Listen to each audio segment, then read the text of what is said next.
You arrive before the city stirs, before shopkeepers lift their shutters, before the bells toll, before the pigeons wake.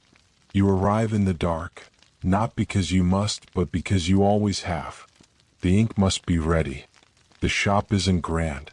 No golden lettering, no wide windows.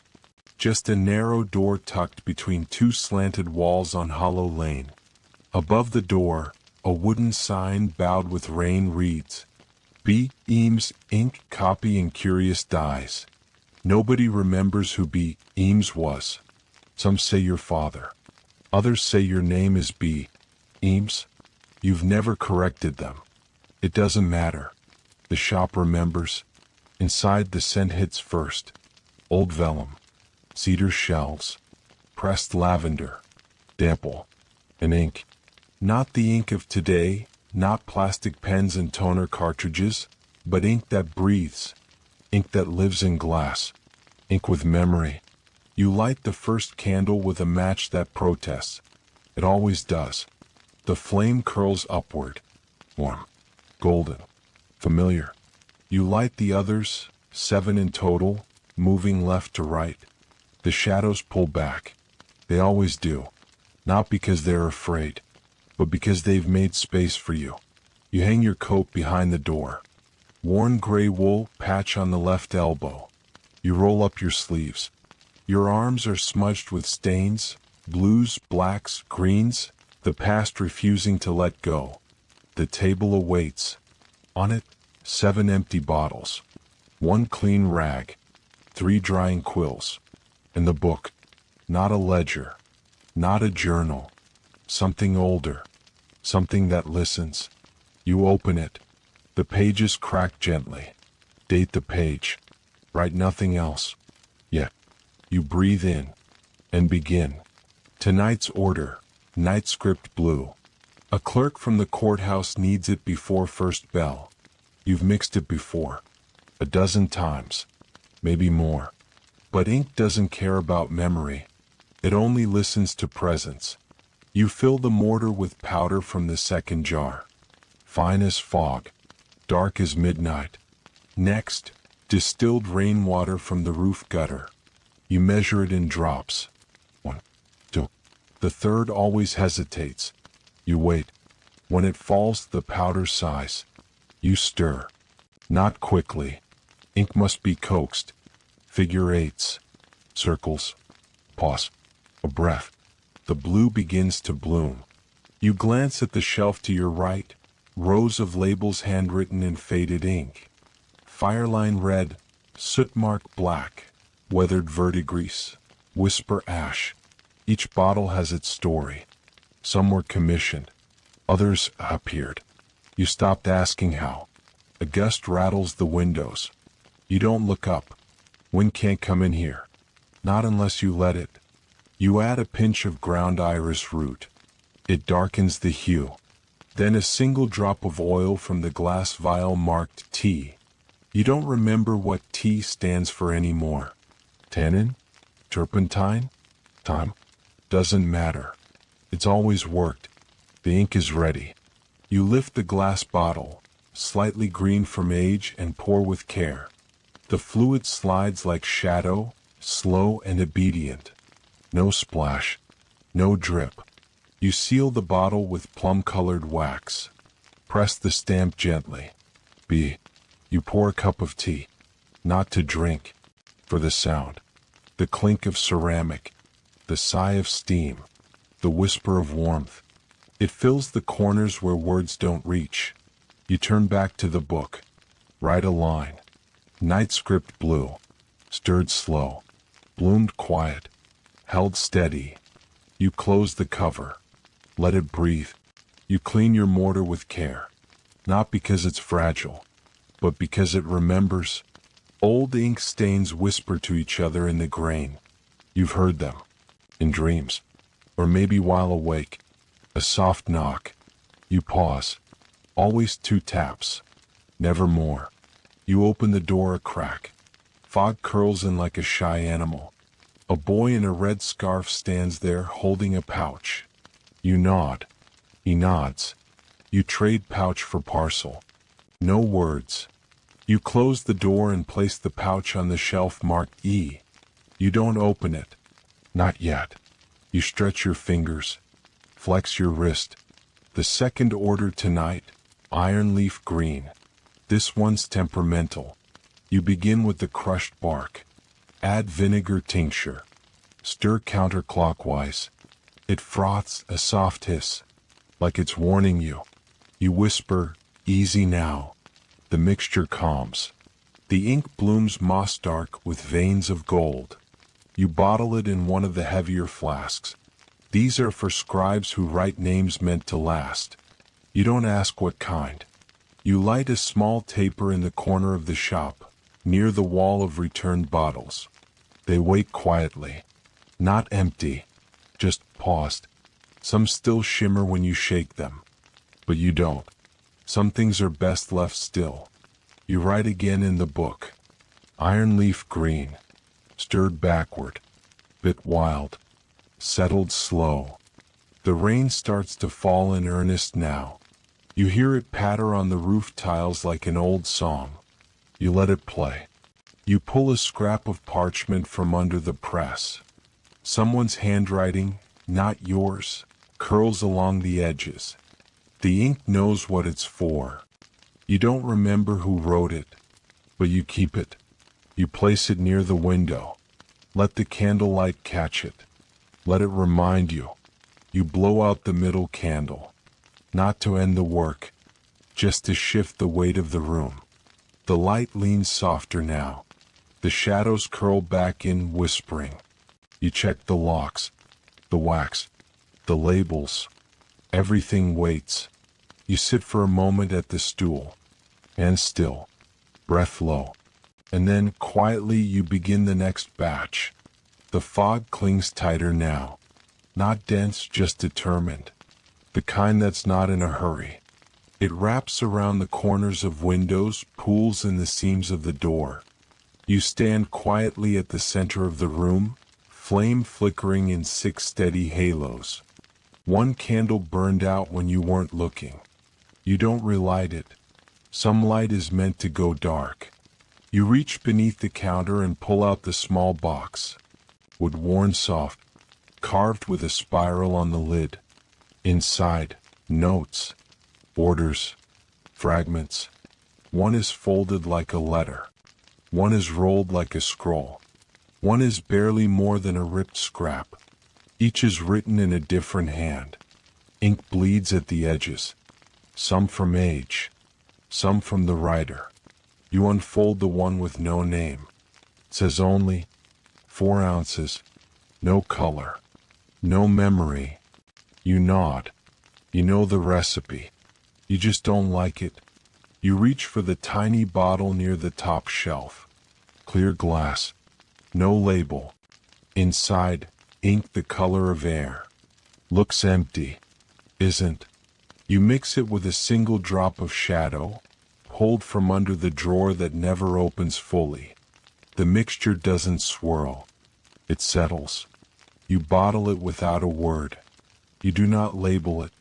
You place it on the ghost shelf.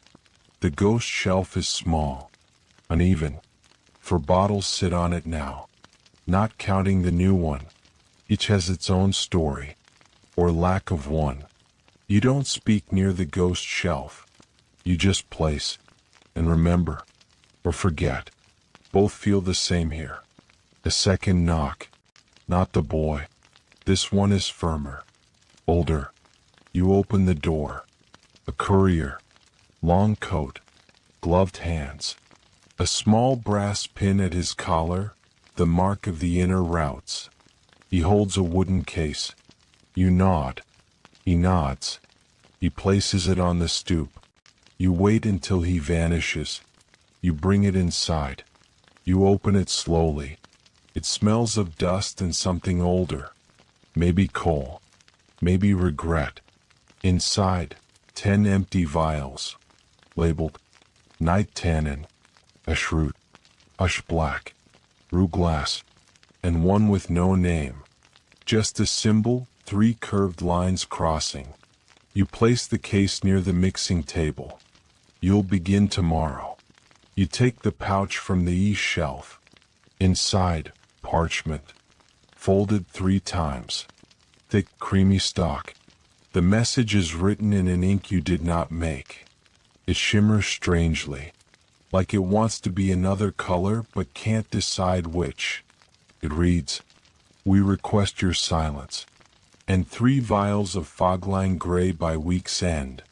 No name, no seal, just that ink.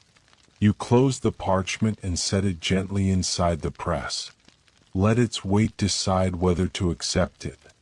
You do not decide. The press does. You add 2 more lines to the book. Unnamed blend. Quiet. Settled deep. For forgetting. Courier brass pin. 10 vials requested. Awaiting start. The candlelight flickers over the page. You think you see another line, one you didn't write, but when you blink, it's gone. You place the book back on its shelf, and look once more toward the ghost shelf. 5 bottles now. Still. Waiting. The hour grows thinner. You feel it. Not on the clock. No ticking thing resides in the shop, but in your bones, your breath, the way the candles lean. This is the hour ink loves best. When even the fog falls quiet, you open the wooden case of vials again. The ones from the brass pin courier. You lay them out carefully. 1 by 1. 10 labeled glass requests and 1 unmarked, marked only by the symbol. 3 curved lines crossing. You stare at that symbol a long while. It doesn't blink. You don't either. You begin with night tannin. It's not a color. Not truly. It's a feeling. Like walking through a library after midnight. Every book watching you. Waiting. You grind dried bark with a pestle worn smooth by 3 generations. Add in 1 drop of black wine, aged so long it doesn't taste of grapes anymore. You stir. Only clockwise. Only once. The mix turns dark, then darker, then something else entirely. You stop before it asks for more. You bottle it. Seal with black wax. Etch a single N into the side. No label. The ink will remember. Next, rue glass. This one is shy. It recoils from light. You pull the shade over the workbench. Let the candle behind you flicker once, then settle. You mix ground rue, rainwater collected at midnight, and a single flake of window glass. The flake must be cracked, not shattered, just imperfect. It resists you. You smile. Most good ink does. Halfway through you pause. The book hums. Not aloud, just in presence. You open it. A line has appeared. 1 ink is not for writing. You don't question it. You write beneath. Then what is it for? You close it. Wait. Nothing answers. You return to your mixing. You glance at the ghost shelf. Still 5 bottles. But 1 is warm. You don't touch it. Just notice. Some things like to be seen, not held. You prepare the 3rd vial. Ush black. This one doesn't reflect light. It absorbs it. It's made from silence. The only ingredient is quiet. You bottle the air between 2 breaths. Cap it. Seal with wax so dark it looks like a hole in the world. When you place the bottle down, it makes no sound. None at all. You open the case. Only 6 remain. And the symbol vial. You aren't ready for that one. Not yet. You need tea. You make it without heat. Just leaf, water, and time. You sip. The shop breathes with you. The bottles listen. You begin again. The ink doesn't wait for you. It has already begun. When you return to the table, the 4th vial, ash root, has shifted slightly. Wasn't you? You would have noticed. You always notice. But now it leans forward. expectant, as if it knows, as if it's ready. Ash root is dry before it's wet. That's the first thing to remember. You grind the powder from beneath the old tree in the alley. It's not on any map, but its roots find their way into your cellar. You stir with the feather of a bird that never flew. The shaft is crooked. The ink responds to it. You pour the mixture gently. It smokes, then stills. You don't bottle this one right away. You wait until it stops moving.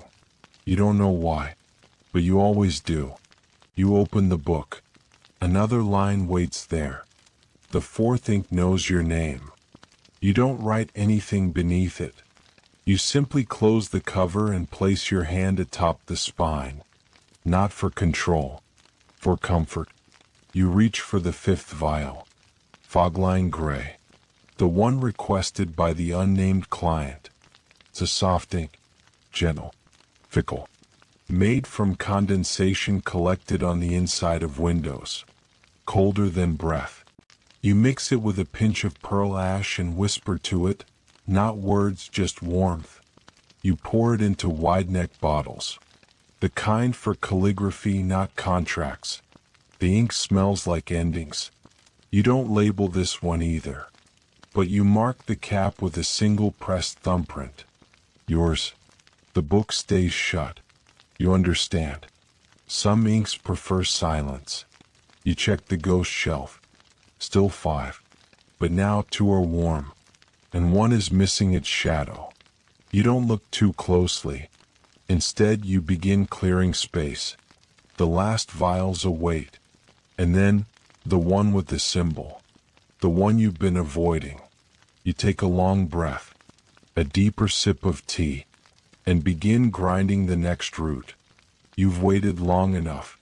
The case sits open. 9 bottles made. 1 remains. The vial marked with a symbol, 3 curved lines crossing like river paths or strands of hair. You reach for it, not hurried, but honest. The glass is colder than the others, not just to the touch, to the air. The room inhales. You place the vial on the mixing stone. For a moment, it flickers, like it doesn't want to be seen too clearly. You don't force it. You simply wait. No recipe comes to mind. No old book opens. No teacher's voice from memory speaks. You have no formula, but your hands know what to do. They reach for the jar with no label, the one with dust on the inside. You open it slowly. The scent is nothing, like forgetting.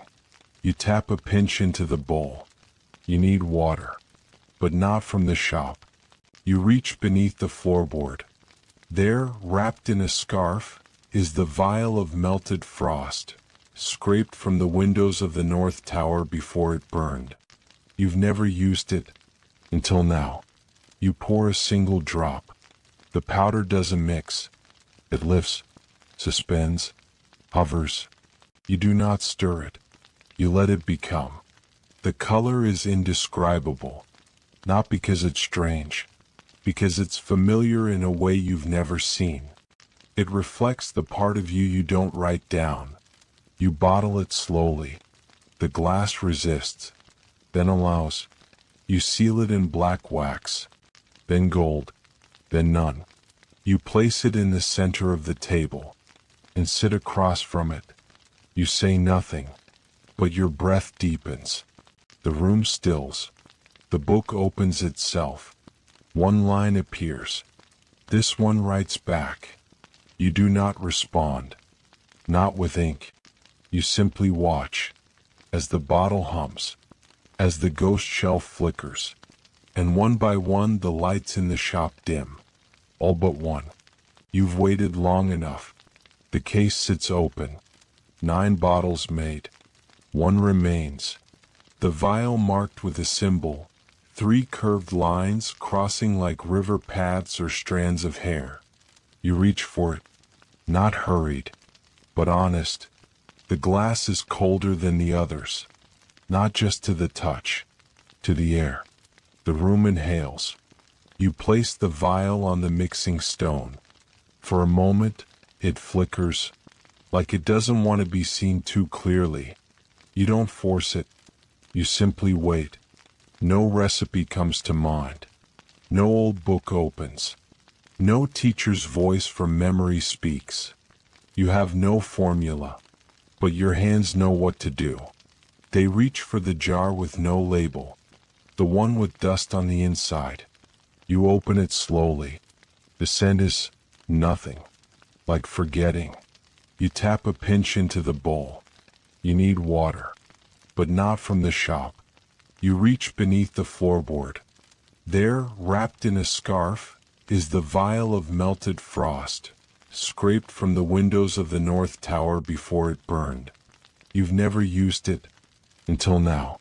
You pour a single drop. The powder doesn't mix. It lifts, suspends, hovers. You do not stir it. You let it become. The color is indescribable, not because it's strange, because it's familiar in a way you've never seen. It reflects the part of you don't write down. You bottle it slowly. The glass resists, then allows. You seal it in black wax, then gold, then none. You place it in the center of the table and sit across from it. You say nothing, but your breath deepens. The room stills. The book opens itself. One line appears. This one writes back.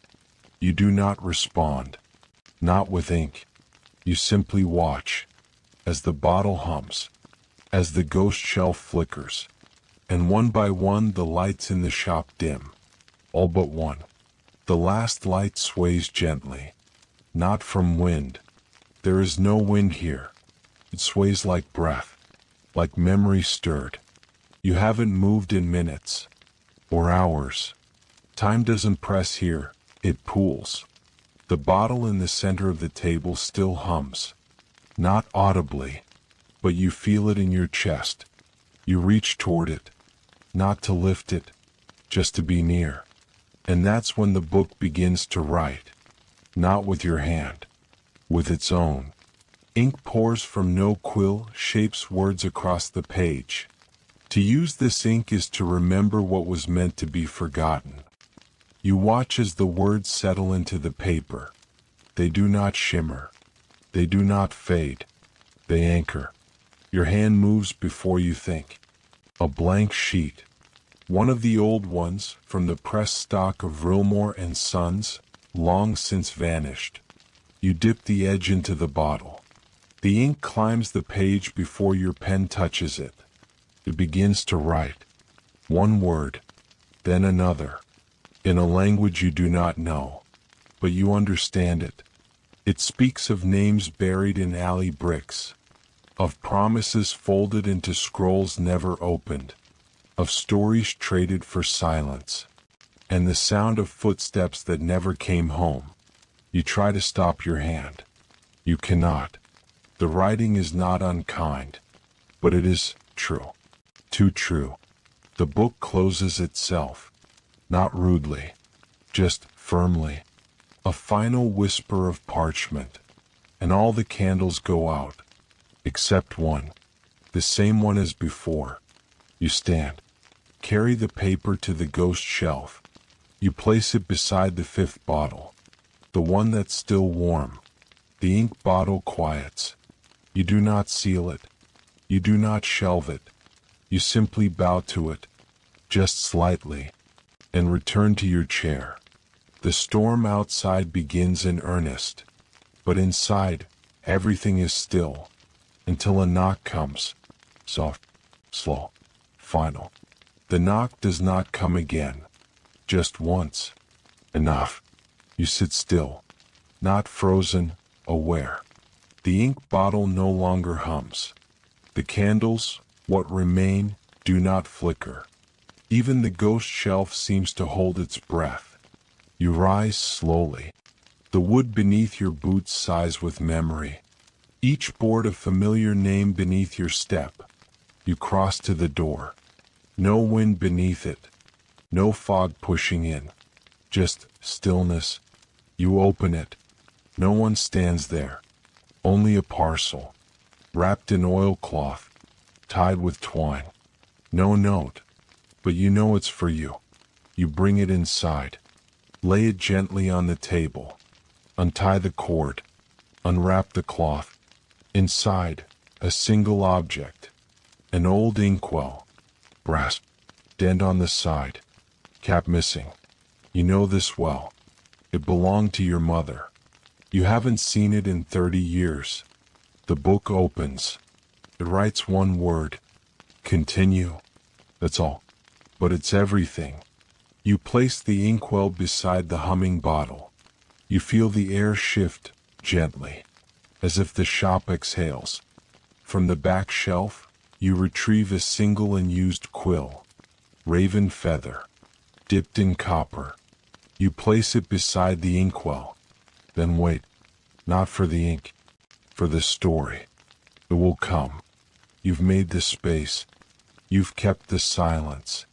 You've remembered the forgetting. The knock never came again. It didn't need to. Some things knock once, because they've always belonged. You don't reach for anything. You've done enough.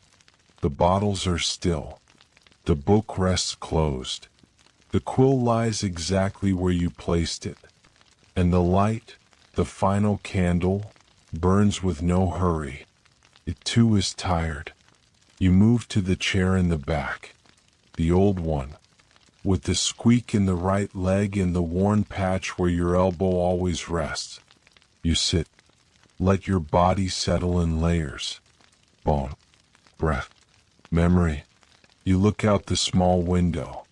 The street is the same as it's always been. Crooked, soft with fog, silent. Except tonight something else moves. A flicker, a shape, a child with a red scarf. He walks with a parcel tucked to his chest. He does not knock. He simply nods toward your door, then disappears. You smile, not wide, but deeply. You close your eyes. The ink will wait. The shelves will breathe. The book will whisper again when it is time. But tonight, you rest. You let the shop hold you, like it always has, like it always will. Outside, a lamp hums. A step creaks. The wind sighs. Inside, an innkeeper sleeps. And nothing is forgotten. Not anymore.